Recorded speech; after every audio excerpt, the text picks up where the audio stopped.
Fábio, muito obrigado pela sua presença aqui com a gente. É uma grande felicidade ter aqui, né, você para falar sobre o seu percurso histórico um pouquinho e sobre a questão da alegria vamos dizer assim, na recuperação dos nossos estresses, né, do dia a dia. Né? Mas conta para mim um pouco assim, quem é o Fábio? Primeiro eu te agradeço o convite, muito obrigado pela oportunidade. Para mim é uma honra estar aqui. Quem é o Fábio? Essa é a pergunta de milhões, Não, né? nem me fala. Isso aí é a pergunta libertadora, né? Mas como que foi a sua coisa, assim, o seu percurso, assim? Quando que você começou a pensar, por exemplo, em fazer a questão de teatro, de circo? Eu comecei muito jovem, né, Plínio? Eu tive o privilégio, a oportunidade de estrear o meu primeiro espetáculo com 12 anos de idade, de teatro. 12 anos de como idade. ator. Como ator. Uhum. E eu tinha uma pequena participação no grupo, semanas antes de um festival importante em São Paulo. Uma das atrizes que fazia 3, 4 personagens diferentes teve um problema e não pôde participar. E como eu estava no processo há mais de um ano, tinha participado de todos os ensaios, eu sabia todos os personagens de cor. De cor? Eu já sabia as falas todas de cor. Brinquei como uma criança, falando, eu faço, eu sei de cor. E o diretor falou, não é isso, você sabe de cor, você vai entrar em cena. De, sei lá, uma pequena participação, eu fui para 5 personagens. Foi uma estreia muito proveitosa, assim. E na época todo mundo se surpreendeu. Criança, né? Qualquer talento um pouco mais aflorado que a gente manifesta comove as pessoas. Uhum. E acabei que eu fui indicado a um prêmio como melhor ator coadjuvante. E aí, a partir disso, eu achei que o meu caminho ia ser o teatro, o palco, o tablado. Aí, quando eu fui fazer faculdade, já adulto, eu fui fazer faculdade de teatro. Teatro. E na faculdade, eu descobri que o teatro estava muito além do palco, da caixa preta, do ofício do teatro mesmo, através da palhaçaria. Palhaçaria. Que foi uma história muito parecida também. Uma colega de faculdade passou mal, não ia conseguir estar no hospital no dia seguinte trabalhando como palhaço. O stand-in dela, o substituto dela, estava na praia, não chegaria a tempo. Ela olhou para mim e falou, vai no meu lugar. E eu, no auge da ignorância juvenil, falei, vou. Não deve ser tão difícil como qualquer personagem, vou lá ser palhaço. Peguei um figurino emprestado, um nariz emprestado, e foi o maior desastre do mundo, assim. Porque eu não sabia ser palhaço, fazer um palhaço, não tinha noção da técnica, de como é que se faz. Certo. E eu saí dali determinado a aprender. Eu falei, não, foi um fracasso, foi horroroso, as pessoas ficaram constrangidas, eu não consegui fazer graça em nenhum momento, eu não fui engraçado. Sério isso, meu? Sabe que a pior coisa que pode acontecer é uma pessoa tentando ser engraçada e flopando uma situação atrás da outra, né? E aí eu falei, não, voltei mal, acabado. Eu falei, cara, não é possível, eu faço Hamlet, eu não vou saber fazer palhaço. Cara, você fazia Hamlet? Fazia Hamlet, eu já tava me formando na faculdade. Eu fazia textos nobres, né? Nossa. Fazia de Nelson Rodrigues, Plínio Marcos, Shakespeare. E aí, como assim eu não sei ser palhaço, cara? Como assim? Aí, não, isso é uma técnica, isso tem... Da mesma forma que eu aprendi várias outras técnicas no teatro, tem essa específica, que não tem nada a ver com a técnica de ator. Isso é muito interessante de perceber estudando, assim. Qualquer palhaço faria bem um personagem, mas não é qualquer ator que faria bem um palhaço. Um palhaço. Porque é muito diferente a técnica.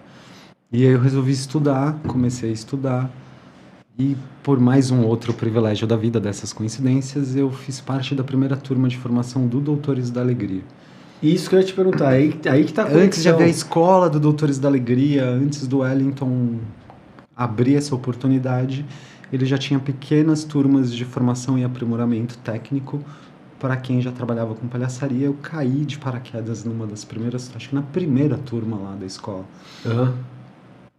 E ali eu tive o primeiro contato com essa ideia da palhaçaria como uma ferramenta terapêutica, da alegria, do riso, como uma ferramenta terapêutica de acolhimento e manejo de pessoas em situações extremas, seja paciente terminal, seja uma zona de conflito armado, seja situação de guerra, de campo de refugiado. E aquilo me encantou, porque dá um propósito. Essa ideia também, você já teve né? naquela hora? Eu não tive uma ideia, eu tive uma percepção. Eu percebi que haviam várias pessoas estudando, trabalhando com essa abordagem. Porque você tem uma elaboração bem poderosa aí dentro, né? Que assim, você percebeu a questão de refugiados, de perda de identidade, isso tudo está conectado. Isso veio depois com o trabalho. Isso a gente conversando aqui agora. Ali eu descobri que havia esse universo. Certo. E aí comecei a me aprofundar ali. Primeiro fiz 10 anos de trajetória como palhaço de hospital, trabalhando especificamente com pacientes terminais ou pacientes em recuperação. E dali, ao sair do hospital e buscar outras áreas de atuação, é que eu descubro também o Palhaço Sem Fronteira, que é uma ideia de um palhaço espanhol, se eu não me engano, que era justamente essa, de levar o riso e a alegria como ferramenta terapêutica para campos de refugiado. Certo. E aí tem essa elaboração toda do porquê o riso, porquê a alegria, porquê o palhaço num campo de refugiado.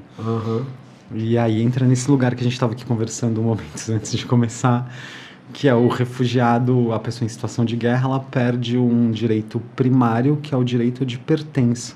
Certo. Você perde esse direito de pertencer a um país, a uma nação, a uma cultura, e você está refugiado, inclusive, desse lugar interno de pertença. E uma das formas mais básicas de você relembrar esse indivíduo que ele tem sim direitos, inclusive direitos básicos, é através da alegria, que é um direito básico, é um afeto básico que a gente tem. Ao retomar esse lugar, é muito comum quando a gente trabalha em situação assim, a pessoa que está lá assistindo um espetáculo de palhaço, que está interagindo com o palhaço, que está nessa catarse do riso, olhar para você e falar assim, não me lembro qual foi a última vez que eu ri antes da guerra começar. Não lembro qual foi a última vez que eu ri antes dessa situação de calamidade na minha vida começar. E a hora que ela relembra isso organicamente, ela retoma um direito que é dela, básico, que é o direito da alegria, que é o direito da felicidade. E ali tem toda uma potência de criação de vínculo, de criação de afeto, de pertença. Então é um trabalho que se encaixa muito, é uma abordagem que se encaixa muito nessa situação extrema de condição humana mesmo, que é uma guerra, que é um campo de refugiado, que é uma área de risco, de vulnerabilidade. E passei anos, 20 anos, 22 anos trabalhando só com essa abordagem como caminho mesmo de construção de uma sociedade melhor, de possibilidades melhores para cada indivíduo. E acho que é isso, resume bem. Mas essa coisa que você acabou de falar, que é muito interessante, a questão da recuperação da dignidade da pessoa humana a partir do riso.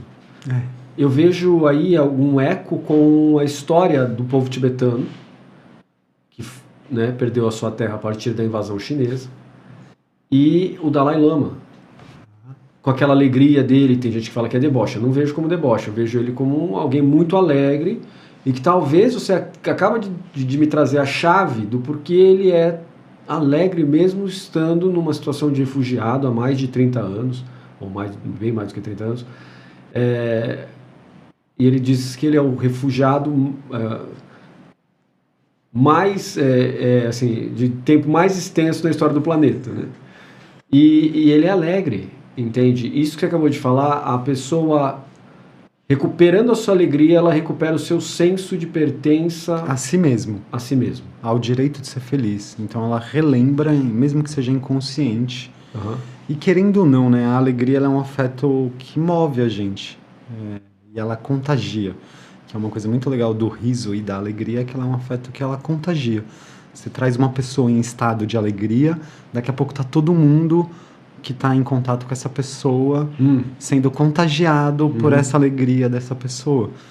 E imagino, eu aqui estou imaginando, né, o Dalai Lama com essa percepção, querendo de fato transmitir alegria, querendo de fato contagiar as pessoas com a sua alegria, porque ela tem essa função primordial aí de resgate do eu, de resgate do então, nós, né? Você sabe que o Buda, ele dizia que um dos modos de atingir a plena iluminação é através da meditação da alegria. Ah, acredito. Tem a história dos budistas, dos 3 Budas que riem. Isso. Que os 3 Budas atingiram a iluminação juntos e iam caminhando de cidade em cidade, onde eles chegam, eles começam a rir, isso vai contagiando e dali a um pouco você tem uma vila, uma aldeia inteira operando através da alegria, do riso. E um dos meus mestres de Abhidharma, o Farruda Mapala, ele fez o doutorado sobre o venerável Dhammajote, que foi meu orientador na graduação e no mestrado em estudos budistas, né? Ele é de Hong Kong e da Universidade de Kelaniya, do Sri Lanka, né? As duas universidades. Então, esse meu professor de Abhidharma, que tinha acabado de se formar com ele no doutorado, ele me contou uma história que eu vou contar aqui para você.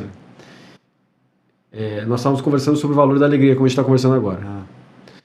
É claro que era pelo Zoom, né? Então eu estava falando com ele e tal, ele estava falando comigo, ele estava lá, ele estava onde que ele estava? O Brahma Vihara dele, chama Brahma Vihara, na Malásia.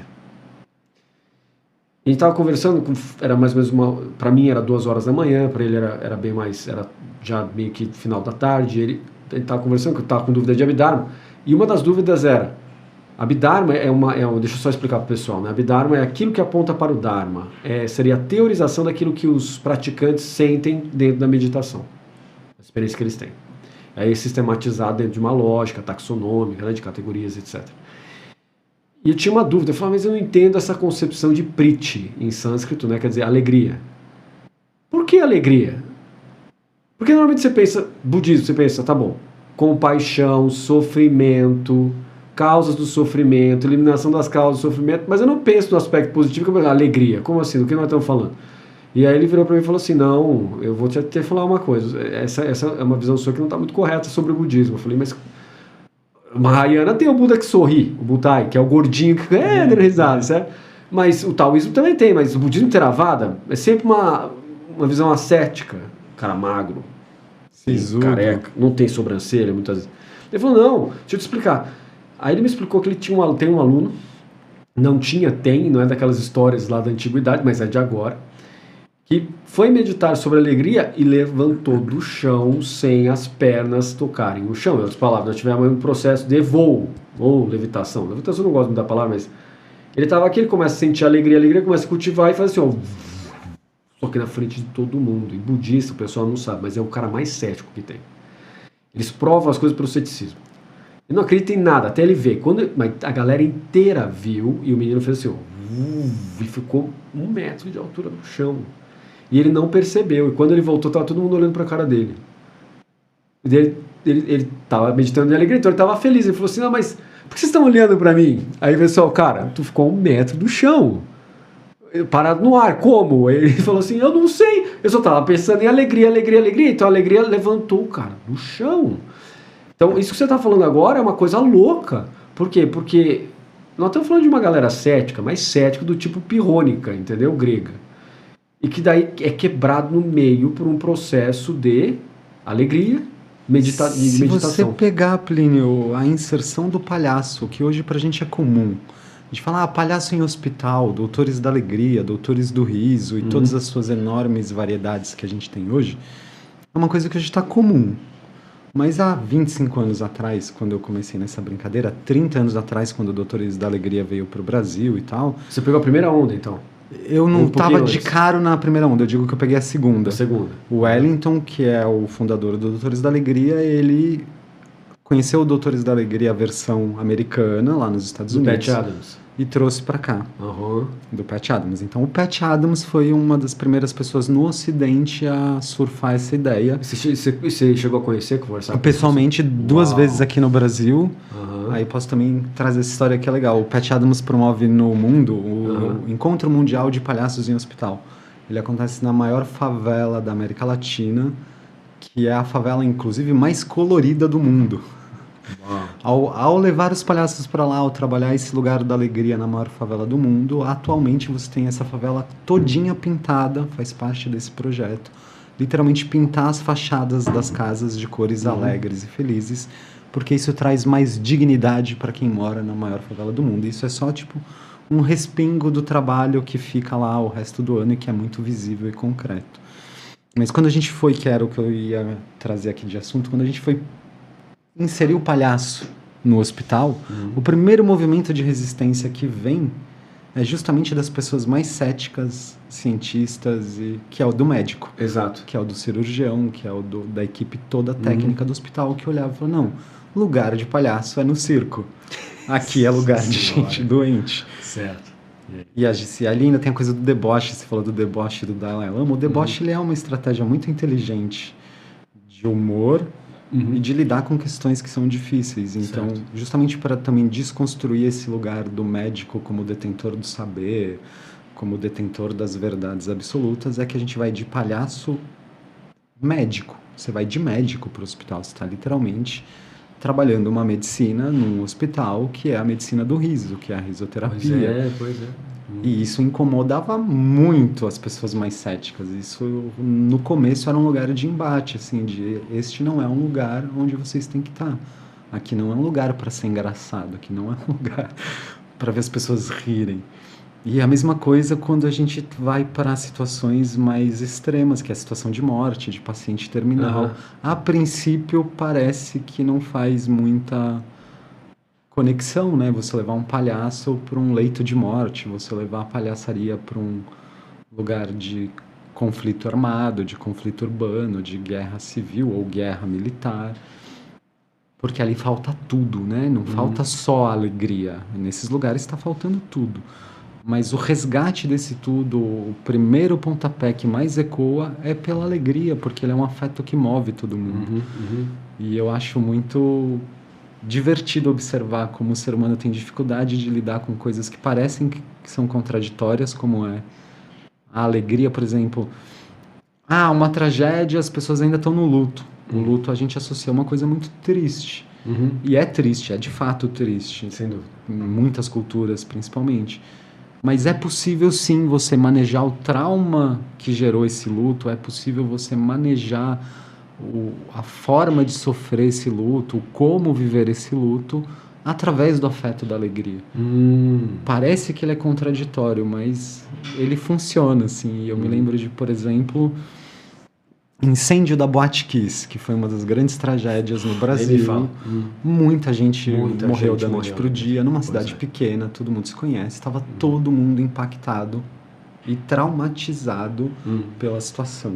Desde equipes de resgate, bombeiro, todo mundo que está em volta ali, os médicos, enfermeiros que acolheram as vítimas nos hospitais e tal. E no caso aconteceu dentro de uma universidade, ali dentro no ambiente social de uma universidade. A maior parte das vítimas eram alunos da Universidade Federal de Santa Maria. O hospital, um dos que receberam não só familiares como vítimas que não faleceram, era dentro da universidade, então a universidade ali estava muito envolvida na tragédia, como seus alunos, como seus professores e tal. E a gente foi a convite da Defesa Civil e da universidade fazer o trabalho de arte-terapia de acolhimento através da palhaçaria. E aí, de novo, você encontra essa resistência inicial absurda que é... Tá todo mundo de luto, tá todo mundo na raiva, no ódio, na tristeza, no desespero. E vocês querem fazer rir, vocês querem trazer alegria. Como assim eu vou acolher o trauma do bombeiro ou do médico que está acolhendo essas pessoas? Como é que eu vou fazer rir disso? Como é que eu vou fazer graça disso? E aí a grande sacada que sempre foi essa do... Desculpa. Isso aí é o meu despertador. Todo dia às 3 da tarde eu tenho um compromisso que hoje eu adiei e a gente volta aqui do começo. Não tem nada. Galera da produção, me perdoa, mas... Você sabe que isso vai virar um reel. A gente vai colocar isso... Vai esse o corte, né? O cara falando um monte de coisa que pode ser interessante. A parte que erra, que rola a fragilidade humana, de não desligar. Vocês me desculpem, mas eu tenho 3 horas da tarde, uma série de coisas. Isso, normalmente eu atendi um paciente que eu reagendei e esqueci de desligar o alarme. Mas, enfim, aí você traz essa proposta e ela inicialmente, inclusive das pessoas que estão ali sendo acolhidas por essa ferramenta, elas têm um início de estranhamento. Eu imagino. E quando você supera esse estranhamento, em poucos dias de trabalho, você realmente começa... Dias de trabalho? Dias. Eu Superação passei é muito rápido, Santa Maria, então. foram 30 dias acolhendo as pessoas que estavam diretamente envolvidas na tragédia, seja como médico, enfermeiro, O pessoal da limpeza do hospital também ficou muito mal, porque isso impacta todo mundo na cidade. mundo. Professores na universidade, alunos, estudantes.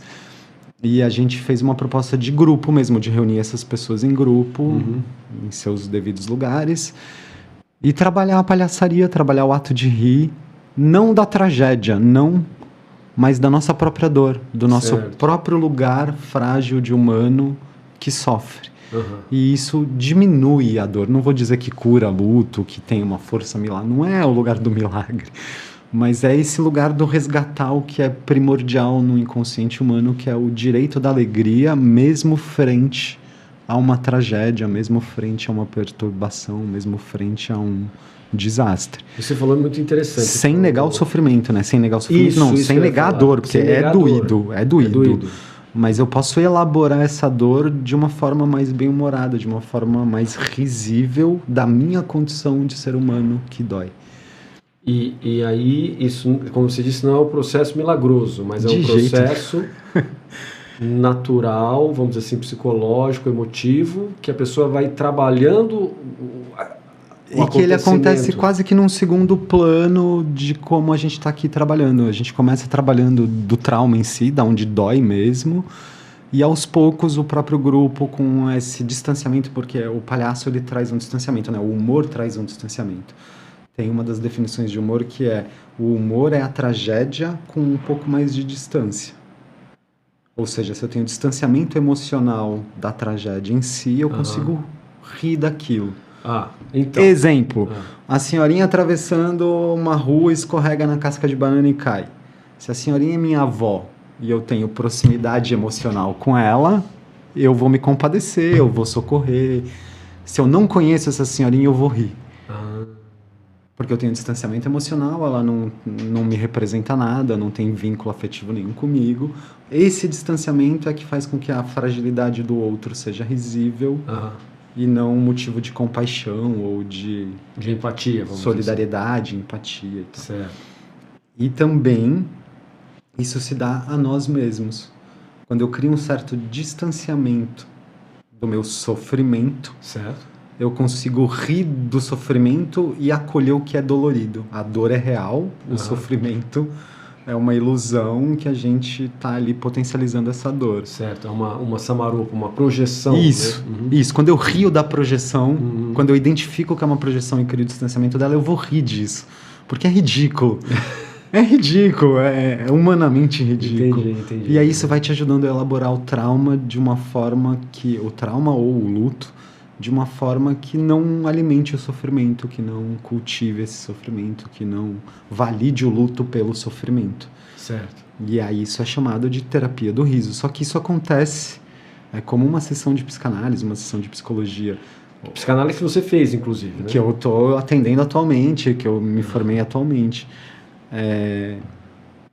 O psicólogo, o psicanalista não vai ficar te explicando ali os meandros da sessão de terapia, não vai ter esse papo todo. Ele está ali fazendo a sua terapia. Certo. Está ali te oferecendo esse espaço de escuta para você fazer a sua terapia. O palhaço também. Ele está ali só te fazendo rir. Ele não vai chegar ali, eu não vou chegar ali como palhaço ou como arte-terapeuta numa situação dessa e dar toda essa explanação ou falar, olha, vamos construir isso. Não, eu vou ali fazer palhaço. Eu vou ali ensinar essas pessoas a fazer palhaço para abordar esse tema em questão. E essas coisas todas que a gente estava conversando, que elas vão acontecendo como uma consequência, não como uma meta, um objetivo, mas como uma consequência do trabalho. E aí a mesma coisa você vai aplicando para outras situações mais extremas, como por exemplo os grupos que eu já trabalhei, que são grupos do CAPS, que é o Centro de Apoio Psicossocial, seja para acolher questão de saúde mental, seja para acolher questão de vício, seja para acolher questão de não inclusão social, dessa desigualdade social que causa tanto sofrimento nas pessoas. Criar esse distanciamento do sofrimento através do riso é extremamente eficiente como resultado terapêutico. E acho que é isso, assim, que... Então, mas essa é uma questão interessante. Olha só, tem vários meandros disso que você falou, várias dimensões, olha. Uma delas está, você interpretava Hamlet, que não é a coisa mais fácil do mundo. Depois, você tem nuances no personagem. E você passa para um personagem de palhaço, pelo que você está me passando, a ideia é tão complexo quanto. Por quê? Porque eu tenho o Hamlet que eu fico em cima do palco. O outro, estou na frente de um doente que está precisando de algo para se agarrar, para conseguir superar o seu problema, o seu obstáculo. Quem está lá assistindo, às vezes também está nessa função de Hamlet, tentando encontrar alguma coisa da vida ali, um sentido e etc. E do outro lado também. Então, na verdade, você está num viés de um teatro que toca a natureza mais fundamental do ser humano, no que é a dor existencial, vamos dizer assim, né? O sentido de vida. E você fez um paralelo aqui, mas o Hamlet desapareceu nessa história ou você ainda continua interpretando e ouviu o paralelo e falou, não, eu vou ficar nesse período aqui, não vou naquele outro período ali? Como é Tem coisas na vida que a gente não escolhe assim, né? A vida escolhe por nós, essa que é a real. Eu adorava fazer teatro, porque você teatro italiano, no palco italiano. É uma espécie de fenômeno desde criança, cara. É isso que eu tô tentando chegar, entendeu? Você pode falar da alma de humilde e falar não, mas quem tá vendo isso de fora pra mim, sabe. eu sempre fui muito normal. Então, pra mim, era tipo, só eu sobrevivendo a mais de vida minha. Mas eu sempre amei o teatro, é da onde eu vim, a minha origem. Eu fiz bacharel em teatro, fui virar palhaço na saída da faculdade e tal. Continuei sendo ator por muito tempo ainda, só que o palhaço foi me tomando. E ele tem uma diferença muito particular, aí eu tô sendo bem técnico, entre a atuação de um ator num personagem e o fato de você ser palhaço. São duas coisas tão distintas, porque o ator, ali no caso do Hamlet que a gente está citando, o autor da peça é o Shakespeare. Eu já recebo um texto pronto. Exato. Já vem alguma coisa ali com uma... O personagem, a estrutura de personalidade dele, os conflitos que o movem, tá ali mais ou menos dado pela situação, pelo autor, vai ser dada pela direção, criada em conjunto com seus colegas e tudo mais. O palhaço não. O palhaço não é um personagem. Ele é a sua persona em estado de dilatação. Certo. O teu palhaço é só teu, o que funciona pro teu palhaço só vai funcionar pro teu palhaço, as tuas piadas só encaixam não em é um ti. personagem, é uma persona. É a tua persona, não é nenhuma persona, é a tua persona. É o que você tem de mais ridículo, de mais humano, de mais vulnerável. Aquilo tudo que todo dia que você sai de casa, de Plínio, quando você vai dar aula, que você acha que ninguém tá vendo... E que tá todo mundo vendo, que você acha que você escondeu de todo mundo, porque é o que te torna vulnerável, é ali onde tá a alma do teu palhaço, é ali onde tá a essência do teu palhaço. E como linguagem estética, eu dilato isso. E aí eu me liberto a hora que eu vejo que justamente o meu lado mais ridículo, mais humano, mais vulnerável, é o que faz rir o outro. E isso é libertador, então tem esse recurso terapêutico também. Mas aqui falando tecnicamente mesmo, profissionalmente falando, como a diferença entre palhaço e ator, é mais ou menos essa. Por isso que a gente diz que qualquer palhaço faria bem um personagem, mas nem todo ator faria bem um palhaço. Porque a primeira coisa que o ator vai ter que fazer é desmontar o ego dele, que faz essa construção desse falso self, se relaciona com as pessoas como o ser humano mais potente do mundo, não frágil, ridículo e risível. Vulnerável e risível. Então tem essa grande diferença assim, técnica, e eu acho que isso é um dos grandes que fazem o palhaço ser essa figura arquetípica, né? Porque aí quando a gente vai falar de palhaçaria, a gente também está falando de um arquétipo que é anterior à fala humana. Certo. O palhaço ele surge antes da fala humana, na nossa época ainda de homem das cavernas, quando não se tinha uma comunicação muito clara, havia um indivíduo que ia com o bando acompanhar as caças, apesar de não ser um caçador, ele assistia à caça. E quando ele voltava à noite junto com os caçadores para a sua aldeia, para o seu coletivo, ele reproduzia as cenas da caçada, para que o resto todo da aldeia, do coletivo, soubessem como foi essa caçada. Então ele vai lá, vai reproduzir quem acertou a flechada, vai reproduzir quem errou, ele fazia como se fosse uma mímica dessa... Não esquenta a cabeça que não passa o som. Ele fazia como se fosse uma mímica dessa caçada para o resto todo da aldeia. E pintado de sangue, a coisa vermelha do pintado de sangue, a gente brinca que essa é a origem real do palhaço, é esse contador de história... que não contava história pela fala, ele contava história pela ação física, porque é anterior à fala como linguagem. E isso a gente tem por pinturas rupestres, a gente tem, de fato, registros arqueológicos disso na história humana e em várias culturas diferentes que não tinham conexões. Por isso que se diz que o palhaço ele é esse arquétipo que vem acompanhando o desenvolvimento humano, que é muito próximo da figura do louco, do que quebram as regras e tal. E ele fala intrinsecamente com a alma de todo ser humano. Por isso que ele tem esse acesso primário e primordial através do riso e da alegria, porque ele evoca no outro a vulnerabilidade do outro. Na hora que eu me coloco plenamente vulnerável diante de uma outra pessoa, eu evoco no outro que ele reconheça as próprias vulnerabilidades. Certo, é um mecanismo de reflexo, né? Não sei nem se de reflexo, mas de identificação mesmo. Então, aqui no budismo a gente tem uma coisa chamada Darsha Jinana, né? Ah, sim, nesse sentido de reflexo. É um espelho que você vê você mesmo. Isso. Entendeu? Então, mas aí que eu queria chegar num ponto com você. Como você tem a teoria do teatro, isso para mim é muito importante, porque a questão da pessoa tem uma das formações da pessoa está ligada à máscara, prosopon, no grego, do teatro grego. Você põe uma máscara e você... O falso self. Então, e esse si mesmo, ou si falso, por você que é do teatro, você trabalha ele constantemente. Você percebe que ele é uma construção. Isso é muito caro ao budismo, porque todo eu é um eu projeção. É um eu projetado. O eu não existe. Não tem. É uma vacuidade, então, uma interdependência. E ao mesmo tempo que você chega ao ponto de dizer assim, esse eu pode ser reconstruído a partir de um viés de alegria, mas não é uma alegria alucinada, é uma alegria pé no chão, vamos dizer assim, entre aspas. Real, concreta, que te faz gargalhar. Que você ri, você vê a vulnerabilidade, mas você não deixa de ter contato com a dor, com a existência da dor. Como no caso do luto. A dor é que faz da gente vulnerável, né? Se eu não estivesse sentindo dor, eu não estaria vulnerável. Ou a vulnerabilidade também me faz sentir dor aí. Tanto faz a ordem dos fatores. Só que não é na reconstrução do eu, desse eu ideal, do eu sou isso, ou eu sou aquilo, ou... É na reconstrução do eu sinto alegria. É um sentimento que passa pela pessoa, né? É uma sensação. E aí isso traz um lugar de dignidade, mas não necessariamente de um eu sou isso ou eu sou aquilo. Entende? Ou não? Acho que eu não fui muito claro. Eu acho que consigo entender, porque olha, por exemplo... Não sei se eu me expressei com clareza, Plínio. Não, mas agora você me ajuda. O Vajrayana, o budismo Vajrayana, no Anuttara Yoga Tantra, que é a classe mais elevada, e mesmo as classes mais baixas como Kriya, Charya e Yoga, você tem sempre a questão da geração do seu eu como um Buda. Aí você começa a se relacionar com o seu como se fosse um Buda, no primeiro estágio. O segundo estágio é a destruição completa do Buda, pela vacuidade. O que quer dizer interdependência? Você começa a analisar coisas como contraposição de opostos, como projeção, como sendo um mero nome que você está dando para aquilo, mas aquilo não existe na realidade, é um construto que, embora a nossa ignorância coloque uma reificação nela, uma coisificação, algo que existe de maneira inerente, não está lá, ela não existe de maneira inerente.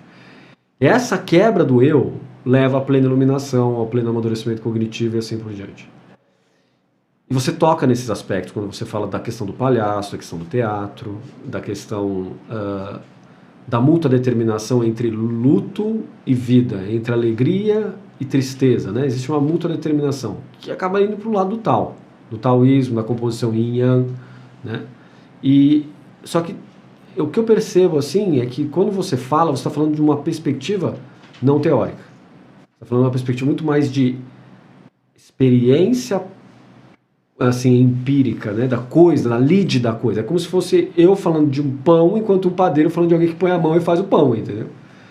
Como que você vê esse aspecto da mútua determinação, da interdependência entre a construção do seu eu, enquanto Fábio, e do eu enquanto palhaço que dá alegria para as pessoas, e o eu Fábio que tem que lidar com a sociedade, entendeu? Parece que são três coisas que a gente normalmente toma como coisa distinta, mas o que você está propondo para mim, de certa maneira na sua fala, se é que eu estou entendendo ela bem, é que na verdade isso tudo é um monte de construção que a gente vai fazendo e isso acaba aprisionando a gente, né? A própria pergunta já vem com a resposta, né? Lá no começo, se o eu não existe, não tem esse eu Fábio que lida com a sociedade, esse eu palhaço que faz o outro rir, ou esse... Porque não tem esse eu de fato, né? O que tem é o nós somos vulneráveis juntos, eu em relação ao outro, porque aí o palhaço também vai trazer essa evocação. Se não tem o outro de público, se não tem o olhar do outro me definindo enquanto ridículo, vulnerável e risível, eu nem existo enquanto palhaço. Então, essa construção, ela é coletiva, ela é do olhar do outro também. E aí eu me pego um pouco nessa sua pergunta aí essa distinção real. Quando no começo talvez houvesse um eu, Fábio, que estava ali estudando palhaço, um eu que dizia, eu sou palhaço e tal. Mas depois de um tempo não tem essa distinção mais, né? Ah, é? Pelo menos eu não vejo entre os meus colegas que estão há muitos anos na palhaçaria. E isso se reflete aí, falando da coisa do pão na prática, né? No como é o reflexo disso na prática. Muito palhaço que vai abrindo mão do figurino, do nariz de palhaço, da maquiagem de palhaço. E ele vai trazendo um pouco mais dele de civil. É mesmo? E vai passando a trabalhar sem figurinos, sem maquiagem. Porque, de fato, ali é um acessório, é um complemento do trabalho, é uma opção estética, uma escolha, mas não é fundamental, não é essencial um nariz vermelho para eu agir como um palhaço, para eu agir nesse lugar da desconstrução do que nos é imposto como eu, como outro e como sociedade. E é um arquétipo, né? O arquétipo ele é sempre maior do que o eu. Então, quando a gente pega, por exemplo, o louco no baralho cigano do tarô, ou o Coringa no filme do Batman, certo. Ou vamos passar aí pelos palhaços mais tradicionais, Chaplin, Jacques Tati, pronto, achei um exemplo excelente. O Jacques Tati é um dos melhores palhaços do mundo, é um palhaço de origem europeia, um palhaço moderno, já do cinema, da mesma época do Chaplin. E ele não tá de figurino de palhaço, o figurino dele é um terno de pessoa normal, sem nenhuma caracterização diferente. Talvez a meia ou o sapato seja um pouquinho diferente ali para causar um estranhamento. E o palhaço dele é uma figura do cotidiano, é um tio de uma família burguesa tradicional. E é um dos melhores palhaços do mundo. Não precisa dessa caracterização toda, não precisa desse... E não se define por um eu. O nome do personagem dele é meu tio. Quem eu sou em relação a uma outra pessoa. Outra pessoa. Qual é a função que eu exerço aqui nesta dinâmica, nesse momento. E é um dos melhores palhaços do mundo. Então, é um arquétipo mesmo que ele vai passar por todo esse lugar que está instintivamente em cada um de nós, que faz com que algo dentro da gente diga assim, olha lá o eu. Não há uma identificação com o eu, não há uma identificação de pertença a esse falso self, a esse ideal de eu. Há sim um eu experiência. Alguém que testemunha afetos que passam por a gente. Há algo em mim que testemunha afetos. E o afeto que mais nos move aí é a alegria, como sinal de bem-estar, de saúde, de caminho, de potência de vida. Esse caminho, potência de vida, né, essa mútua determinação, eu vejo essa ideia que o Farruda Mapala tentou me passar aquele dia. Eu não sei se ele realmente viu alguém voando no ar, como ele disse que falou e o pessoal viu. Mas a mútua determinação entre consciência, mente e corpo, consciência de si, né, que é esse mero sujeito que observa e que fala e que se comunica. Quando combinado com a alegria, ele rompe, é assim que eu interpretei aqui, ele rompe com as categorias normais de funcionamento daquilo que a gente acredita. E aí você tem como se estivesse voando, entende? Como se estivesse livre dessas cadeias. E parece que é algo por aí que ele está tentando me passar. Mas ao mesmo tempo, eu vejo na sua leitura alguma coisa de Tao aí, alguma coisa do Tao chinês, entendeu? Você tem leitura sobre isso, não tem? Eu li um pouco, não muito, mas também li tudo sobre a yoga, li tudo sobre tudo, né? Li um pouco sobre o budismo, li sobre todos os assuntos que poderiam colaborar aqui com o desenvolvimento do meu palhaço. Muito interessante isso. Como é que você foi ler para descobrir o budismo? Porque alguém me falou que tinham 3 Budas que riam. E que a única função deles era rir. Aí eu acho que foi a primeira vez que eu fui atrás de budismo, foi por conta dessa parábola, desse mito. E me encantei pelo budismo, assim, a ponto de ir lá fazer o Vipassana, de estudar budismo, tá chegando de pesquisar. As próximas perguntas. E é muito interessante como é muito próximo o caminho. Eu não sabia nada de budismo, tá? Sabia o básico do básico, assim, do que a gente vê na Wikipédia ou recebe naqueles livrinhos de rodoviário. Eu era um jovem muito ignorante. caí no Vipassana mais ou menos nessa situação. E fui ouvindo nas aulas todas que tinham lá no retiro sobre a história do Buda, o caminho do Buda, como é que o Buda... Que é o movimento do pessoal do Goenka, né? No caso, eu estava num retiro do pessoal do Goenka lá, do Vipassana. Que é budismo humanista. E eu ficava olhando e falando, cara, eles estão falando de um palhaço? Eles estão falando da trajetória de um palhaço o tempo todo. Porque, por exemplo... Outro lugar de identificação muito parecido, a coisa do palhaço na rua passar o chapéu, o Buda que vai com a cuia. Isso. E só precisa garantir o almoço do dia. Isso é a história de todo palhaço de rua desde a Idade Média, desde o primeiro bobo da corte, de cidade em cidade, promovendo o afeto da alegria, do riso, passando o chapéu, a cuia, recebendo do dia, o almoço do dia, a janta do dia, sem saber onde vai dormir, se vai dormir, só com aquela roupa do... É a história de qualquer companhia da comédia dell'arte, de palhaçaria, de... E aí, conforme eles iam contando as histórias do Buda, eu ia criando paralelos muito concretos, assim, que eu falava, o Buda é praticamente um palhaço e esqueceram de contar. Ou os palhaços seguem o caminho de Buda há muito tempo e também esqueceram de contar para os palhaços. E depois descobri um monte de palhaço entre os meus colegas que são budistas, ou budistas que viraram palhaço, porque realmente identificam essas questões muito parecidas. O palhaço, ele trabalha no silêncio, por exemplo. A maior parte das cenas de palhaçaria, a gente tem palhaços que falam ok e tal, mas o humor tá no silêncio, é preciso silenciar a mente. O humor é o que faz silenciar. Na real, a formulinha é assim, quando dá uma contradição no meu cérebro a ponto de fazer eu silenciar o meu próprio pensamento, eu gargalho. Você nunca vai ouvir alguém gargalhando de dar risada e pensando algo ao mesmo tempo. Parece que é humanamente impossível para o cérebro fazer essas duas coisas. Então, se você está no ato de gargalhar, que é um movimento abdominal com essa explosão de ar para fora, que é altamente instintivo, você não dissimula, você pode até fazer parecido, mas qualquer pessoa um pouco mais detalhista vai perceber que está dissimulando uma gargalhada e não de fato na gargalhada. No ato da gargalhada não há pensamento. Então, se a tua gargalhada durou 1 segundo, 2 segundos, por 1 segundo, 2 segundos, sua mente silenciou completamente, ou foi o completo silêncio da tua mente que gerou a tua gargalhada. Isso aí, o que vem antes, muito interessante. Tanto faz aqui, é milésimos de segundo, né? Mas é isso, é uma quebra de expectativa que você fez na sua mente, que te faz dar essa gargalhada. Certo. E nesse momento há o silêncio total da sua mente. Então é um paralelo muito próximo com a coisa da meditação, do budismo. E todo mundo que vai estudar palhaço começa a estudar o palhaço pela respiração. A primeira coisa que você vai aprender é a respirar, porque o palhaço em cena respira muito diferente do que se respira no cotidiano.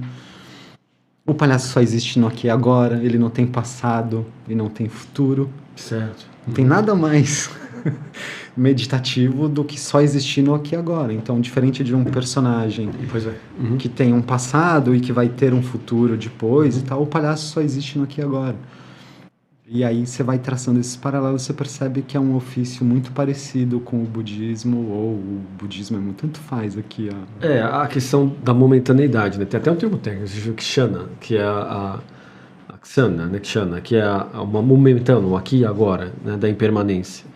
Mas você foi pro Vipassana. Fui. Nem sabia que chamava Vipassana. Pois é. E aí você começou a se concentrar na... Vi e passando. Vi passando, né? Pois é. Sempre achei que era nesse sentido, assim. E aí você teve toda a questão de aprender a meditar na respiração. Eu já tinha aprendido na yoga, né? A meditação. No yoga, mas é um pouco diferente lá, né? Bastante. Quais diferenças você viu? Você medita no movimento, outro você medita na imobilidade, por exemplo. Na yoga você controla a respiração e você vai usar do controle da respiração para alterar o seu estado, inclusive mental. Pranayama.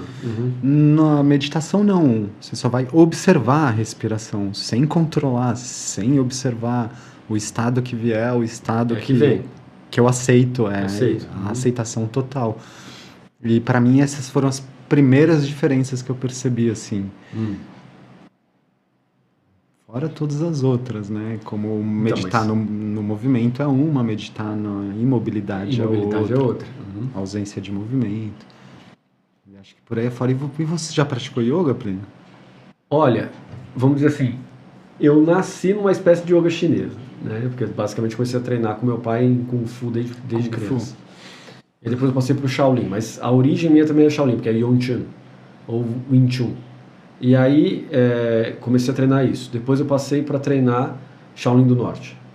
Houve um treinamento muito pequeno aqui de passagem, porque o mestre já estava saindo da Barra Funda, indo para Sael Corá, e eu treinei um ano mais ou menos de louva-a-Deus, lá na Lapa. Inclusive o Rogério Macedo, que era meu professor, acabou fazendo doutorado comigo aqui na Unicamp. E aí eu passei para fazer Shaolin e continuo fazendo até hoje, né? E é toda uma questão de... muito próximo, meu avô era muito próximo do mestre Shan, né? Ele, uma série de coisas, como por exemplo, apresentou a esposa do mestre Shan, e aí a esposa do mestre Shan casou com o mestre Shan em 24 horas, entendeu? Uau! Um negócio assim, não teve namoro, entendeu? E uma das coisas que o meu mestre me falava era: não precisa namorar, já casa direto que dá certo. Corajoso. Corajoso, né? Então, e aí, o yoga que eu fui acabando me aproximando tem a ver com essa origem da arte marcial chinesa, que é o Hatha Yoga. E depois uma espécie de yoga budista que está relacionado ao fogo túmulo, ou Chandali. Então, eu entendo o processo em termos de prática, né? Como você faz para purificar os chakras, que são sistemas fisiológicos, como você observa eles, assim por diante, a partir do movimento. Mas é por isso que justamente eu estava fazendo essa pergunta para você, né? Tem diferenças.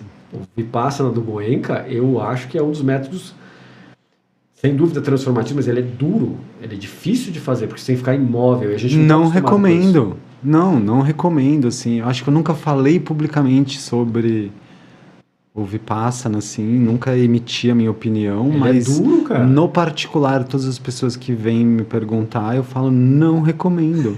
Exato. Não, tem uns retiros místicos muito mais tranquilos, você vai sofrer muito, vai ter muito menos dor física.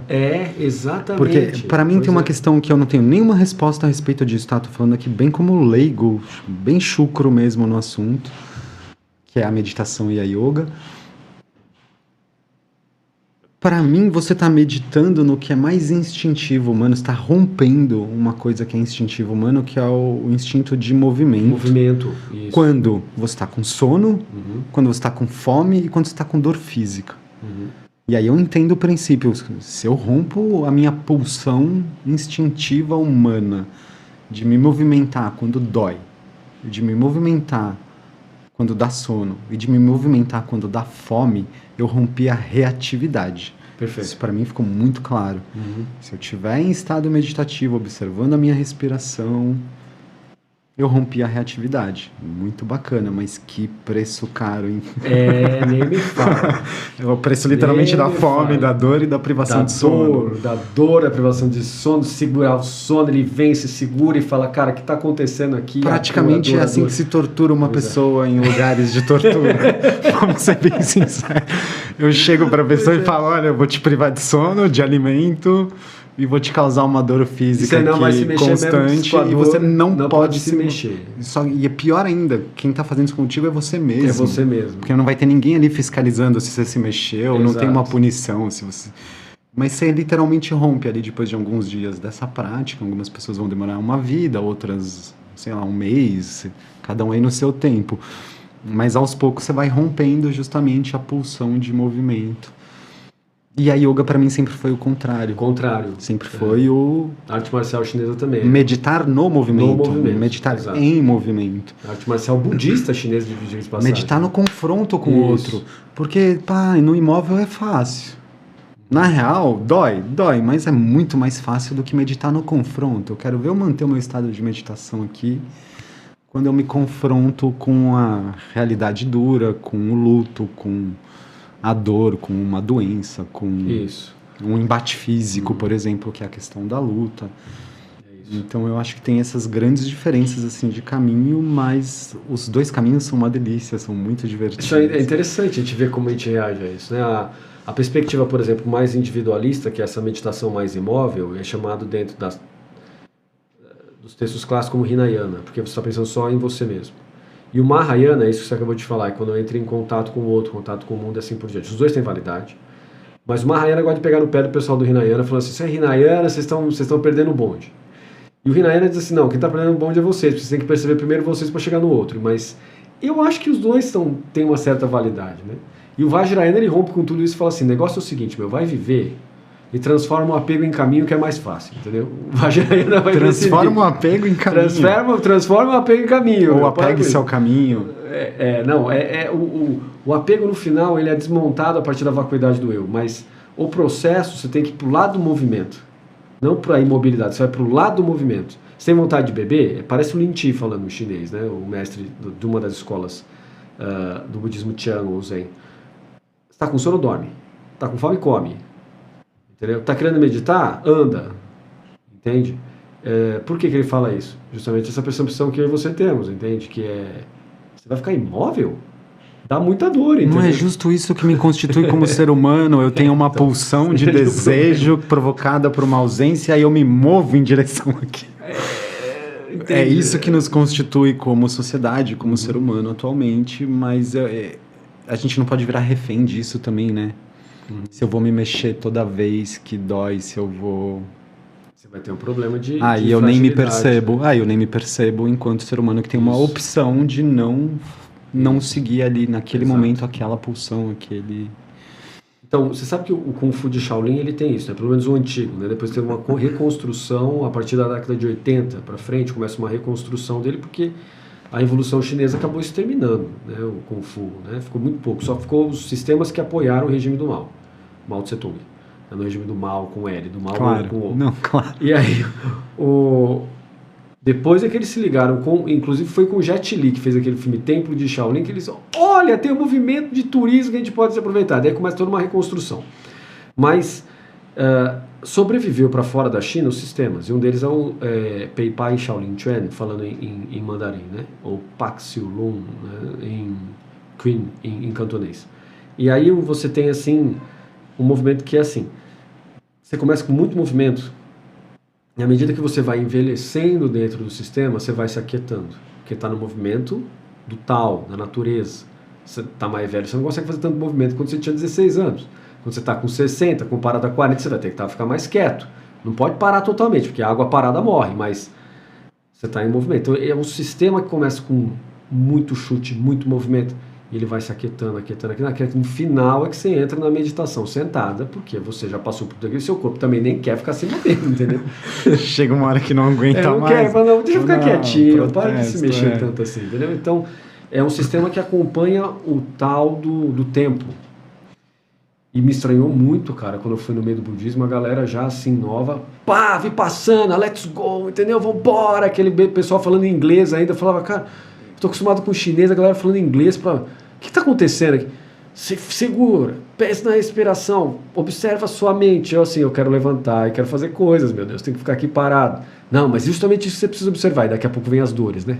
Dor no joelho, dor no ombro, dor no pescoço, dor na barriga, dor na virilha, dor no... Dói músculo que você não sabe nem que você tinha. Você fala, o que está acontecendo aqui, cara? Até o pescoço dói tudo. Faz movimento, você escuta sons que não estavam lá antes, né? A minha formação sempre me fez ter um cuidado muito grande com o corpo, né? Porque é a minha ferramenta de trabalho, seja como ator, como palhaço. E uma das coisas que eu tive o privilégio de aprender foi a massagem Thai, que é praticada por monges budistas e tal. E eu fiquei muito bom nisso, eu pratiquei isso por 10 anos, tive mestres excelentes, eu me dediquei muito a estudar a massagem Thai. E eu estava lá no Vipassana, uma das monjas que estava como professora, como instrutora, ela estava com um problema no joelho, que é um pequeno deslocamento para a esquerda, que já devia estar num processo inflamatório de muitos dias, e eu passei os 3 primeiros dias o tempo todo pensando, 30 minutos de massoterapia nesta mulher, eu solto o joelho dela. E ela para de sentir dor, e eu vou ter que ficar aqui contemplando a dor dela. Eu não conseguia sair do alojamento e chegar no centro de meditação. E aí eu me questiono nesse lugar assim, do movimento aqui é essencial, ele é fundamental, é uma torção, um alongamento que eu vou fazer, que eu vou encaixar aqui. E como que foi essa experiência do Vipassana, você vindo do circo? Circo é movimento, é movimento, é vida, é risco, é coração batendo a milhão, é adrenalina. Isso. Hoje a gente tem a coisa do risco muito mais controlada, é proibido no circo você de fato expor um artista a risco de vida, a risco de morte, porque é um trabalho, tem que ter segurança de trabalho. Então, a legislação brasileira não permite, como não permite mais animais no circo, que eu acho isso uma coisa muito bacana, assim. As duas questões, né? Então, vai andar no arame, é obrigatório ter uma rede de segurança embaixo. Uma ou outra coisa ainda se faz com risco real. E já na meditação, no Vipassana, o único risco é interno ali, é teu contigo mesmo, você literalmente está sentado, imóvel. Mas seu corpo não estranhou muito? Muito, muito, muito. As pessoas falam, vai dormir, né? Porque você medita das 4 da manhã às 10 da noite, tem as aulinhas e tal. Quem é que dorme depois? Exato, você tá com a energia toda Quem lá. é que dorme? Quem é que dorme? Eu falava, não, eu posso correr uma maratona, vambora, cruzar o continente a pé. Volto até a meditação das 4 da manhã, tô de volta. E aí uma noite atrás da outra, assim. Então, para mim foi muito difícil, eu não vou dizer que foi fácil. Essa parte de se adaptar à ausência do movimento. Porque eu literalmente caí de paraquedas, eu não sabia nada do que eu ia encontrar ali. Eu nunca tinha estudado budismo, eu vinha da yoga e do circo, isso era tudo que eu sabia, era fazer palhaço e fazer yoga, fazer yoga. Mas eu saí de lá uma outra pessoa, assim, esse lugar que as pessoas que vão pra lá relatam de, pode se marcar como um ponto de virada de chave na vida, de virada de percepção de mim e do outro. Eu passei por um lugar muito parecido, assim. E trago até hoje, né, a sabedoria. Às vezes eu vejo pessoas em conflito e olho e falo, 10 dias sentado meditando. 10 dias sentado. Vamos ali e tal.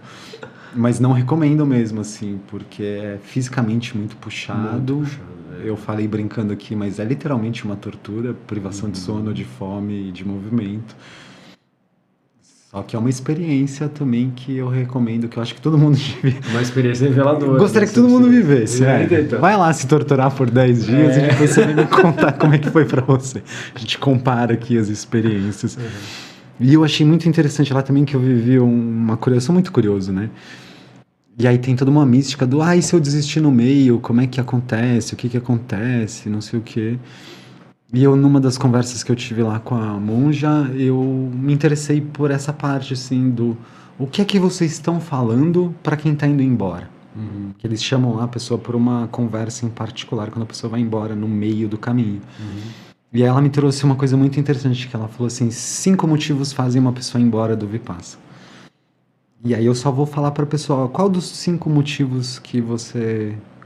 tá escolhendo para ir, qual dessas 5 pulsões de movimento estão te fazendo querer ir embora, e medite a respeito disso por mais 24 horas. Eu tenho meditado... 24 horas. O máximo que você aguentar. Tá. Eu te convido a ficar mais um dia e amanhã nesse mesmo horário você vai embora. Mas antes medite a respeito de uma dessas 5 aqui, que ela identifica que é a que está te movendo. E aí até hoje eu tenho trazido isso nas dramaturgias. E quais seriam as 5? Putz, que medo de errar. Não, mas não tem problema. Mas... Com a permissão de erro, com a permissão de falar qualquer bobagem qualquer aqui, coisa, gente. Isso não é o meu assunto. Se você me perguntar quais são os 5 tipos de palhaço, eu te dou 12. Tá, mas aqui, vamos ver se eu lembro. A primeira é um desconforto ou um incômodo com a instituição em si, com a filosofia em si. Tá. E aí você está se projetando na instituição. Você está projetando que é teu incômodo. Isso é a minha análise pós, tá? O que ela vai te dizer ali é problemas com a instituição. Segundo, problemas com o professor. Você acha que aquele indivíduo que está ali na função de mestre, de professor, não está... Terceiro é alguém fora, tipo sua esposa, seus filhos, qualquer coisa que você deixou ali fora. Eu falei 3. O quarto... eu posso consultar no Google? Como é que era? Instituição, professor, família ou qualquer outro vínculo trabalho, externo que você tenha, trabalho. seja trabalho, qualquer coisa que seja ali externa à realidade que você está vivendo. O eu dolorido, o eu que se identifica com o processo de sofrimento. Então tem muita gente que... eu vou embora porque eu não aguento mais de dor na lombar, ou eu não aguento mais. Aí é o eu. E o quinto... eu vou esquecer o quinto. O quinto deve ser porque não veio sentido nisso, ou alguma coisa assim? Como é que é o quinto? Pode ser que seja algo por aí do tipo... O que eu tô fazendo aqui? O que eu tô fazendo aqui? Não, o que eu tô fazendo aqui vai passar... Todo mundo vai passar por isso. Do primeiro dia ao último. E o que você tá fazendo ali, você vai fazer em qualquer lugar.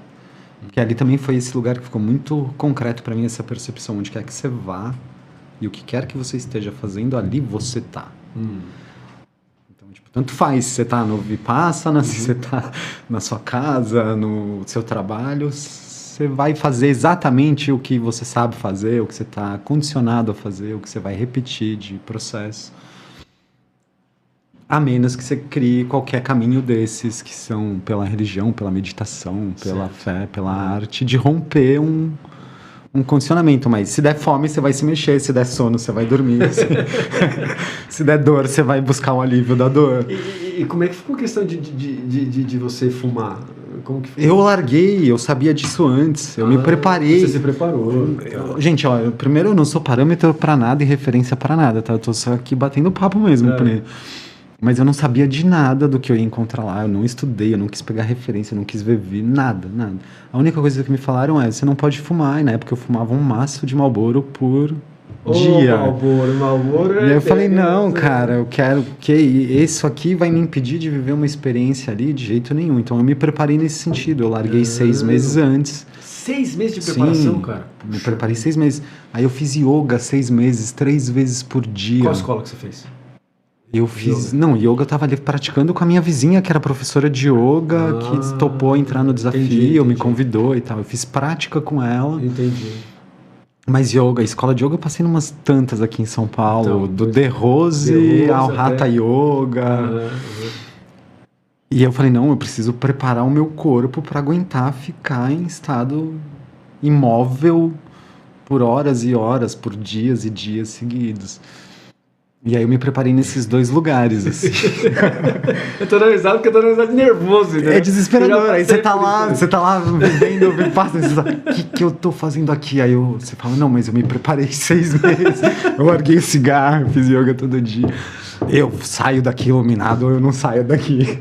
Não vai ter um meio de caminho, assim. Mas eu achei uma experiência muito gratificante, porque você vai vivenciar o êxtase, que é uma coisa que até então a gente tem como conceito, a gente tem como uma ideia, mas de fato um processo desse, superada a dor, superado o sofrimento, se você passar pelos 5 principais motores que fazem alguém desistir e não desistir, de fato você tem ali nos últimos dias, você começa a experimentar um lugar de compaixão que eu nunca tinha experimentado antes, em relação a qualquer ser vivo, esse lugar de tô realmente conectado, faço parte de um planeta que não tem fronteira, todo mundo pulsando junto aqui, na potência da alegria, na potência da vida. Experimentei o êxtase, se eu disser que não, eu estaria faltando com a verdade aqui. Certo. E que mais que eu acho que foi muito marcante, assim, dessa experiência? Acho que foi bem isso, assim, perceber essa ausência de pensamento que gerou o êxtase ali no caso, que de fato eu entrei em profundo estado meditativo. O exercício da compaixão, do amor, né, dessa conexão, de realmente se sentir conectado com toda a vida, de perceber que cada passo teu interfere, afeta e promove no outro também um afeto e que você está sim conectado com tudo isso. Então eu acho que o Vipassana foi uma experiência muito bacana. Eu só não recomendo. Eu só olho para você e falo, não, vai fazer outra coisa na vida. Vai escrever um mestrado, vai fazer um doutorado. Tanta coisa que dura mais tempo e vai te torturar por mais tempo. Pois é, te tortura por mais tempo. Mas assim, essa preparação do seu corpo, você estava esperando que você ia ficar quanto tempo meditando? Com a coluna reta, sentado na postura? Eu achei que era das 4 da manhã às 8 da noite, direto. E você descobriu que não é bem assim. Nas minhas práticas de yoga, eu percebia que eu não conseguia ficar mais de 1 hora, uma hora e pouquinho, realmente imóvel. Com a coluna esticada. Não, sem dar truque, porque estátua viva na praça, você tá no truque, né? Você tá visualmente imóvel como uma estátua viva, mas você tá mexendo os dedos do pé, você tá mexendo uma parte que tá coberta pelo figurino, de X em X minutos você troca de postura, tem de fato movimentos ali acontecendo, a imobilidade de fato. E eu achava que eu ia ignorante total, né? E aí cheguei lá, os caras, não, tem intervalo, é 1 horinha só. Eu, putz, mano, 1 horinha eu já fazia em casa. Vocês estão de brincadeira comigo aqui, que é simples assim. Mas foi muito libertador nesse lugar, do romper essas... que o Goenka, de fato, é 1 hora. Agora, os tibetanos é 4, 8 horas. Não, nos últimos dias é isso. Nos últimos dias são 3 horas, vai aumentando. O nível da tradição. No 5º dia vai virando 2 horas. No 6º dia você já tem que aguentar. No último dia, lá no penúltimo e último dia, que é quando você de fato experimenta o êxtase. Você fala, pá, isso aqui que eu tô sentindo é inédito. Nunca senti isso aqui antes. Realmente é um nível de prazer elevadíssimo. E outra coisa que eu carreguei pra sempre, assim, que eu carrego até hoje, é a sensibilidade. Como vai ficando tudo mais sensível, conforme você vai praticando a meditação, a tua escuta fica mais sensível, o teu paladar fica mais sensível, tua visão fica mais sensível, vai ficando tudo hipersensível,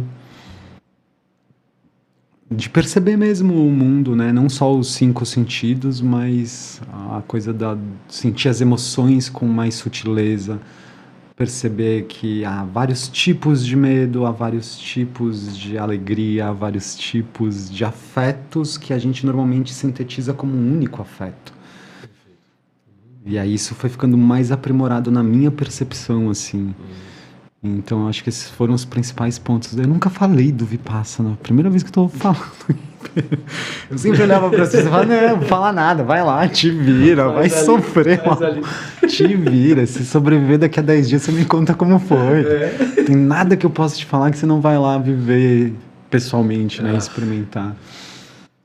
Mas é isso, acho que é isso. Quer puxar mais um outro assunto? Não, mas você sabe que quando uma mestra de meditação, a irmã do Shakya Trinzen, Sua Eminência Jetsuku Shoka, é uma mulher e é considerada a emanação de Vajrayogini, ela esteve aqui no Brasil e eu fui lá ter aula com ela. E ela gostou de mim. Agora entenda que quando o mestre budista gosta de você, o que vem na sequência, cara... Você vai sofrer. É a sua transformação radical, assim. Tá. E ela falou assim, senta aqui do meu lado. Mas... ela gostou de mim por quê? Porque ela estava tomando... cara, eu nunca vi alguém tomando tanto chá na minha vida. Galões de chá preto. E chá preto é diurético, cara. E mulher tem uma bexiga que ela é mais baixa do que homem. E a mulher não levantava pra fazer xixi nunca. Ela não levantava. Eu falei, cara, esses caras estão de sacanagem comigo. Tá meditando no pinico. Falei assim, eu fiquei pensando assim, exatamente, se não tiver uma bolsa ali dentro, isso, tem alguma coisa conectada no rim dela. Quando ela levantou, eu falei, senhora me dá licença pra fazer assim no primeiro dia.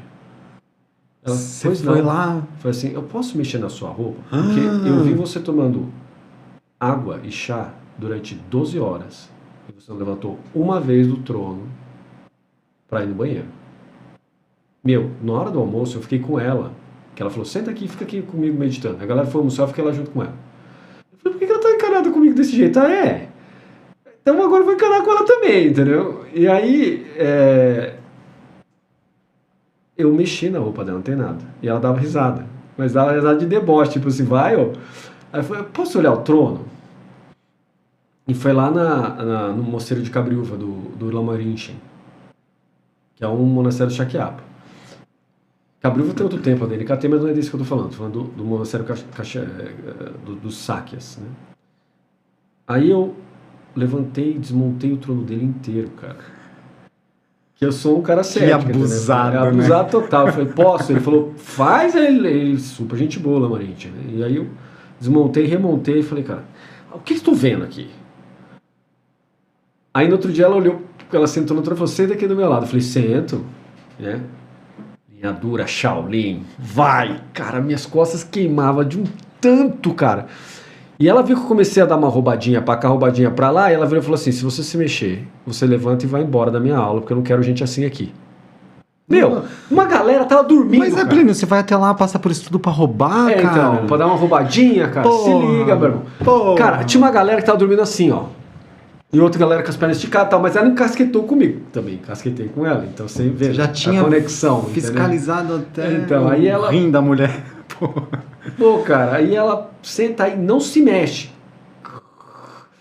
E ela não parava de dar aula, foram 12 horas e eu vi aquilo na minha frente, ela tomando um chá. Parecia um alambique de tomar chá. Eu falava, cara, ué, a mulher não levanta mesmo. Foram 14 dias vendo isso. Eu já tinha passado por retiros de meditação em Taiwan, etc. Tinha passado por essas dores todas do Goenka, que lá tem isso. Mas, quem bateu aí? Mas quando eu passei com ela, era um outro, ela não deixava eu piscar, meu filho. Não tinha como piscar, que ela fiscalizava, ela olhava, eu...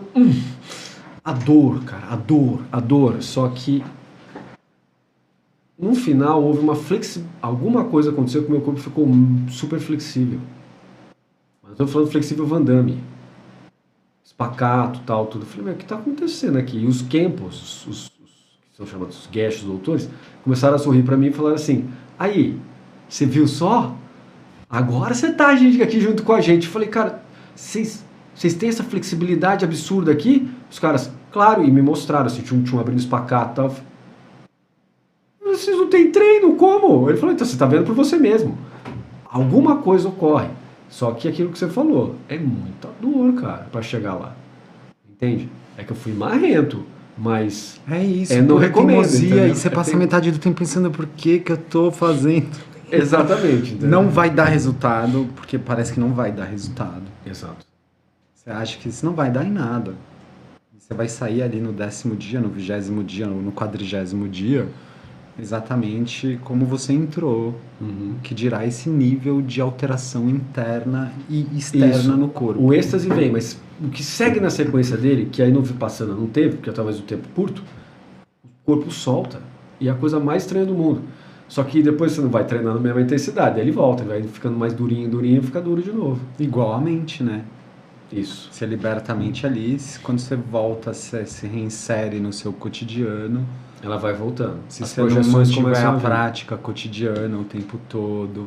Como é observar a respiração? É rápido, se joga num centro urbano por muitos dias seguidos, daí a pouco você já começa a ter que observar de novo que você não está observando a sua respiração. Que você perdeu a postura, que você perdeu a não reatividade, aí você tem que voltar a construir de novo. E a manutenção, o tal do caminho do cultivo, né? Você tem que ficar cultivando a coisa. Isso, né? Percebi muito isso, assim, do cultivar nos hábitos cotidianos é muito mais rico para os meus processos do que parar para fazer uma meditação por meia hora, 1 hora de manhã, na hora do almoço. Porque aí é fácil, 1 hora é fácil. Eu brinco e falo, 1 hora é fácil. Para mim, o desafio ainda está em continuar em estado meditativo. Isso, a samadhi, né? Você continuar dentro dela. Isso é difícil, cara. Nos momentos de conflito. Exato. Isso é difícil. Tô ali fazendo palhaço, como já me aconteceu muitas vezes, tô ali fazendo palhaço na rua, 400 pessoas em volta, estado pleno, consciência plena, sensibilidade plena, aparece a polícia e resolve me expulsar da pracinha. Parece porque que sim.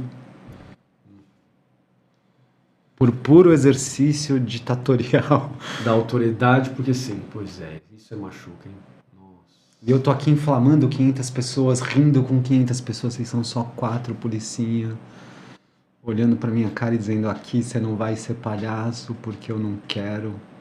Minha meditação vai embora na hora, bicho. Na hora. Eu perco o palhaço, eu perco a meditação, eu perco o bom senso. Eu falo, pá, não acredito que isso está acontecendo de novo em pleno século XXI. Pois é. Seres livres, rindo juntos, falando livremente, sendo cerceados por uma regra que não é uma regra. Não é uma regra, ela está sendo interpretada.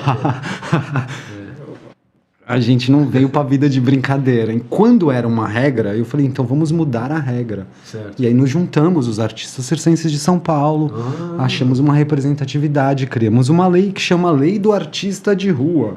Foi escrita pelos artistas de rua, que é justamente para tirar um pouco esse lugar de poder de quem está exercendo o poder. Então, se vocês querem aqui impor uma lei, vamos escrever a lei junto aqui. Nem assim não resolve. Né? A gente está falando do nosso cotidiano aqui. Eu andava com a lei impressa debaixo do braço. Quantas eu não tive que ir para o embate com o cidadão e falar, ô cidadão, tá aqui a lei. Tem aqui uma lei. Eu tô dentro da lei. E assim mesmo você passa pelo desconforto. É horroroso a situação. de ter que interromper o show, parar tudo, acompanhar, ser detido, acompanhado, escoltado até uma delegacia. Lá com o delegado é que você vai falar, não, desculpa, é uma lei. O delegado vai falar, é uma lei, desculpa aí e tal, não sei o quê, vai embora pra casa, vai embora pra casa. Mas o show já foi. O show e meu estado meditativo. E a minha paz, e o meu êxtase, bicho. O show já foi tudo. As criancinhas já estão chorando, as mães estão revoltadas. Não, é uma situação assim, mas é o que eu falo, no embate com o outro, eu trouxe essa experiência para dizer isso, que é justamente nesse embate com o outro, que é quando a gente mais precisa desse recurso, é quando é o mais difícil de alcançar esse recurso. Quisera eu ter essa habilidade de tô ali, rolou o embate, rolou o confronto. Não consigo. Eu desço pro parquinho. Cara, eu desço pro parquinho. Assim, eu quero entrar. Eu gosto do embate. Eu falo, não, eu sou da yoga. Eu sou do movimento. Eu vim fazer a revolução. Eu não vim aqui encontrar a paz. Você sabe que o pessoal de Shaolin aparece em umas fotos lá, todo mundo vestido de soldado militar dando tiro, entendeu? Por quê? Porque era o pessoal assim, entendeu? Eu adoro o meme do cidadão de hábito laranja, que ainda é o mais característico do budista, assim, todo mundo associa o laranja ao budismo e tal. Ele tá numa bike tomando uma fechada, é uma foto, né? Ele tá na bike tomando uma fechada de trânsito, mandando o cara tomar no cu, assim. Eu acho sensacional, assim, nada mais humano do que isso. Pois é. Mas eu agradeço muito a sua presença. Imagina, Plínio, eu que agradeço o convite. E olha, nós vamos continuar, nós temos que convidar você para o episódio 2 do nosso podcast. Vou dizer igual eu digo para todo mundo sobre o Vipassana, não venham no podcast, porque é altíssimo risco, o cara não dá uma pauta antes, não diz qual vai ser o assunto. Você fala, não, vem aqui almoçar, conhecer aqui, dá um pouco, você está sentado aqui, tem 3 câmeras ligadas, um microfone, ele te fazendo pergunta que não estava na pauta, não tem ensaio, não trocou e-mail antes, nada, assim, ó, altíssimo risco. Altíssimo risco. Então, mas quem gosta aí de viver perigosamente, quer ser cancelado a qualquer momento na internet, essa aqui é uma excelente oportunidade. Eu te convido, vem pra cá, que a chance de você sair cancelado daqui pelas suas próprias falas é imensa. Não vai acontecer. Brincadeira, o Plínio é excelente. Eu adorei, volto sempre. Pode me chamar na segunda, na terceira, na quarta. Na quarta sem roteiro, pra você ficar com êxtase no final. Pensa bem a respeito. E acabamos rindo. Pois é. Não tem como não acabar um bate-papo desse rindo do tamanho absurdo que é a existência humana, Plínio. É isso. Mas, de novo, eu agradeço o convite. Agradeço imensamente a sua presença. Que qualquer coisa que a gente disse aqui ecoe de forma generosa, gentil e afetuosa por aí. É isso. E mova boas ações nas pessoas. Isso, muito obrigado. Eu que agradeço.